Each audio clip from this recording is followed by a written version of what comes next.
नमस्कार, मैं शशि शर्मा। इस समय मेरी मौजूदगी पोस्टमार्टम जहां होता है अरवल में, वहां पर हम आए हुए हैं। सड़क दुर्घटना अरवल में नासूर सा बन चुका है।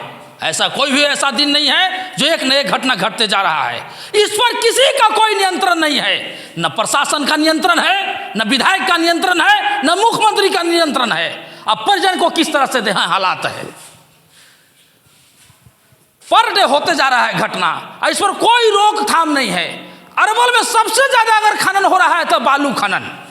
हम मानते हैं कि जो 10 करोड़ 15 करोड़ 20 करोड़ रुपया दिया है, बालू खनन होना चाहिए, लेकिन वो सिस्टम ठीक नहीं है कि कब होना चाहिए कब नहीं होना चाहिए। एनी टाइम जाम ही जाम लगा रहता है। आज फिर एक घटना बदराबाद में घटा है। यहाँ पर परिजन आए हुए हैं, उनसे हम जानने का हम प्रयास करेंगे। इस घटना के बारे में बताइए सर। देखिए, हम तो अभी जहानाबाद थे, कुछ काम के सिरे गए थे, लेकिन बीच रास्ता में मालूम हुआ कि हमारे गांव के एक प्रजापति जी यानी कुम्हार पंडित जी हैं, जो हम लोग के भाई नाते में लगते हैं। उसी गांव के हम ही हैं। अब जिला पंचायत के पूर्व मुखिया हुए, उसी पंचायत के। पता चला तो हम लोग वहाँ से आ रहे हैं सुनकर, लेकिन स्थिति तो है ही। स्थिति तो गाड़ी जाम के चलते ही जितना गाड़ी जाम हो रहा है, दुर्घटना उसी कारण हो रहा है। और दूसरा बात है कि ये आदमी थोड़ा बूढ़ बुजुर्ग थे और आर पार करने में गाड़ी से डिस्टर्ब हुआ और उसी दरमियान में इनको बुझा चापा पड़ गया है। जो बुजुर्ग थे जिनके साथ एक घटना घटा, उनका क्या नाम था?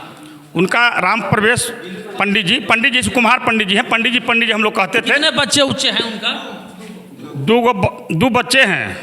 उम्र कितना हो रहा था? उम्र लगभग 75 से कम नहीं होता होगा। घर कहाँ? तेजपुरा। अब जिला पंचायत तेजपुरा, रामपुर चौरम थाना। रामपुर चौरम जी। यहाँ पर बदराबाद आए थे क्या? मैंने हैदराबाद आए थे, कुछ काम के या पेंशन के उनका पैसा मिलता था, शायद बैंक में आए थे। दोनों प्राणी थे, दोनों व्यक्ति थे। जब दोनों व्यक्ति लौट रहे थे, लौटे के क्रम में जो है इनका घटना हो गया हैदराबाद स्टैंड पर। इस घटना के पीछे जो आज घटना घटा है हैदराबाद में, आप किनको जिम्मेदारी मानते हैं? सरकार, पुलिस प्रशासन को जिम्मेदार मानते हैं हम लोग। कोई ध्यान नहीं है इस पे। रोड जाम रहता है, पर डे जाम है, पैदल चलना मुश्किल है। डॉक्टर साहब ले लीजिए, उसी पंचायत। बताइए सर। अभी तो हम लोग जहानाबाद से लौट रहे, जहानाबाद जा रहे थे कि तुरंत जो है कि हम लोग को जानकारी मिली। अब पुनः हम लोग वापस आए तो ये जो रोड जो खास करके हैदराबाद में एक छोटा पुलिस कैंप भी है, लेकिन वहाँ पे भी कभी भी जो है आप प्रशासन को नहीं देखिएगा। उन लोग भी जो है अंदर ही रहता है। नतीजा क्या होता है? जाम की समस्या है, एक तो बालू की समस्या से पूरा जनता त्राहिमाम हुआ है। इसके बावजूद भी लोग बच के भी चलना चाह रहा है, तो ट्रक वाला जो है सीधे जो है रौंदते हुए। चूँकि अरवल जिला में खास करके बिहार में हमको लगता है कि सबसे ज़्यादा अगर घटना घट रहा है तो अरवल जिला में घटना घट रहा है। इससे हम लोग को काफ़ी मर्माहत है। इसमें सरकार का कोई नियंत्रण नहीं। सरकार का ही ठीक है, हम इस बात को मानते हैं कि बालू खनन हो रहा है, लेकिन बालू खनन हो रहा है तो उसको सिस्टम से चलना चाहिए ना।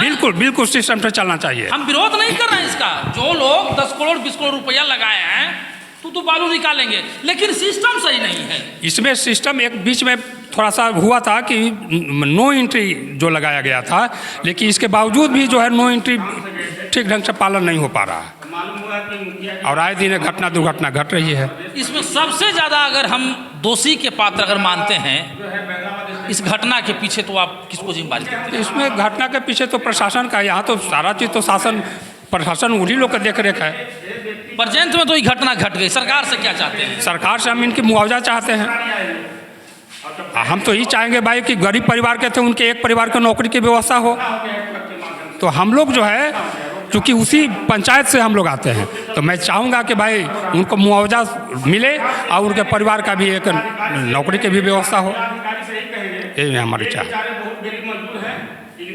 बड़ा गरीब परिवार से, बहुत गरीब परिवार से थे, प्रजापति समाज से थे। उनको कमाना खाना यही उनका पेशा था। घटना तो घटना है सर, बड़ा दुखद स्थिति है। इन दिनों इस तरह की घटना घटते जा रहा है, इस पर किसी भी पदाधिकारी और कोई तरह के नियंत्रण नहीं है। बिल्कुल ये बात सही है, जितना चाहिए वो नियंत्रण है नहीं। हमारे कहने से आपको कहने से नहीं रुकेगा। मैं माननीय मनोज शर्मा जी विधायक से चाहूँगा कि इस तरह के जो अरवल में घटना घटते जा रहा है, इसको रोकथाम की जरूरत है। यहाँ के जो पदाधिकारी गण हैं, मैं उनसे भी चाहूँगा कि रोकथाम है की ज़रूरत है। और सरकार से मैं चाहूँगा कि इस चीज़ को रोकथाम लगाया जाए। हमारा समझ से तो लगता है कि सरकार के डिक्शनरी में से अरवल जिला ही खत्म हो गया है। जितना घटना घटा है अरवल में, सरकार के डिक्शनरी में अरवल जिला है ही नहीं। यह स्थिति हुआ है अरवल का। एक नहीं घटना घटा है, पर डे सुनने को मिलता है कुछ न कुछ हो रहा है, कुछ न कुछ हो रहा है। और इस पर कोई रोकथाम नहीं, कोई नहीं है। क्या चाहते हैं सरकार से?